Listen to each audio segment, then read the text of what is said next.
আসসালামু আলাইকুম সবাইকে। কেমন আছেন সবাই? আশা করি অনেক ভালো আছেন। আবার চলে আসলাম আপনাদের সাথে গল্প করতে। আজকাল সোশ্যাল মিডিয়াতে ঢুকলেই খুব বড় বড় করে একটা নাম চোখে পড়ে, আর.জি. কর মেডিকেল কলেজ অ্যান্ড হসপিটাল। একটা মানুষ কত কষ্ট করে হসপিটালটা তৈরি করেছিলেন একটা ভালো উদ্দেশ্য নিয়ে। সে হসপিটালে আজকে কি হচ্ছে এসব? হসপিটালটার নাম শুনতে শুনতে হয়তো আপনাদের এই নামটা খুব পরিচিত হয়ে গিয়েছে, কিন্তু এই আর.জি. কর মানুষটা যে কে এবং কিভাবে হসপিটালটা তৈরি করলেন তা কি কেউ জানেন? 1850 সালে 23শে আগস্ট ডক্টর দুর্গাদাস করের ঘরে জন্ম নেয় রাধা গোবিন্দ কর। 1880 সালে রাধা গোবিন্দ কর কলকাতা মেডিকেল কলেজে ভর্তি হন এবং ডক্টরের বিষয়ে উচ্চতর ডিগ্রি নিতে 1883 সালে তিনি স্কটল্যান্ডের এডিনবরাতে যান এবং 1886 সালে তিনি তার ডাক্তারি পড়া শেষ করে দেশে ফেরেন দেশের মানুষের সেবা করতে। এখন ব্রিটিশ শাসিত ভারতে বেশিরভাগ হসপিটালেরই ডক্টররা ছিল বিদেশি, সো তারা এলাকার মানুষদেরকে মানে দেশের মানুষদেরকে ওভাবে টেক কেয়ার করতো না। সে সময় আবার কলকাতায় প্লেগের খুব প্রাদুর্ভাব দেখা গিয়েছিল।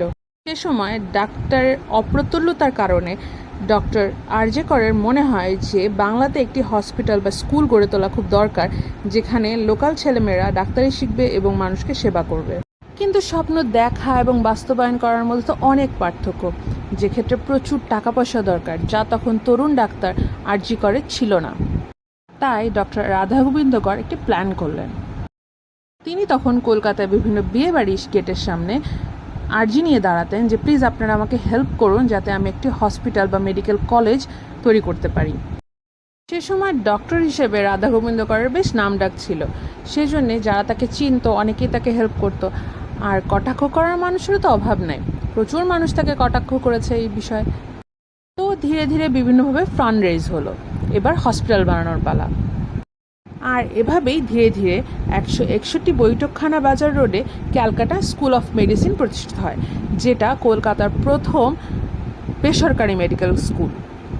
1887 সালের অগস্ট মাসে এই স্কুলের নাম পরিবর্তন করে রাখা হয় কলকাতা মেডিকেল স্কুল এবং 1889 খ্রিস্টাব্দে ডক্টর রাধা গোবিন্দ কর ক্যালকাটা মেডিকেল স্কুলের ব্যবস্থাপনা কমিটির সম্পাদক নির্বাচিত হন এবং এরপরে বেশ কয়েকটি বেসরকারি মেডিকেল কলেজ একত্রিত হয়ে একটি সংগঠন গঠন করেন, যার নাম হচ্ছে college of physicians and surgeon of Bengal এবং পরবর্তীতে এই কলেজটি রাধা গোবিন্দ কর মেডিকেল কলেজ অ্যান্ড হসপিটাল, সংক্ষেপে আর.জি. কর নামে পরিচিত হয়।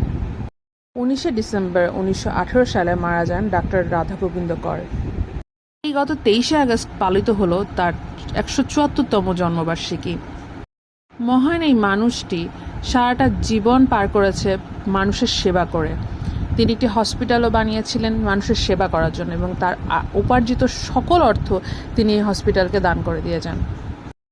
তার বহু কষ্টে গড়া এই প্রতিষ্ঠানে কি হচ্ছে এখন, কেন এখন এর বিচার হচ্ছে না? রিসার্চ করলে জানা যায় অতীতেও এরকম ঘটনা ঘটেছে, তখনও কেন বিচার হয়নি ঠিক করে, কেন পুনরাবৃত্তি হলো এই ঘটনার। আশা করি দোষীরা খুব দ্রুতই শাস্তি পাবে, সে অপেক্ষায় রইলাম। তো আজকে এখানেই বিদায় নিচ্ছি। আপনারা সবাই ভালো থাকবেন, আমাদেরকে লাইক শেয়ার সাবস্ক্রাইব করে রাখবেন। আবার দেখা হবে। আল্লাহ হাফেজ।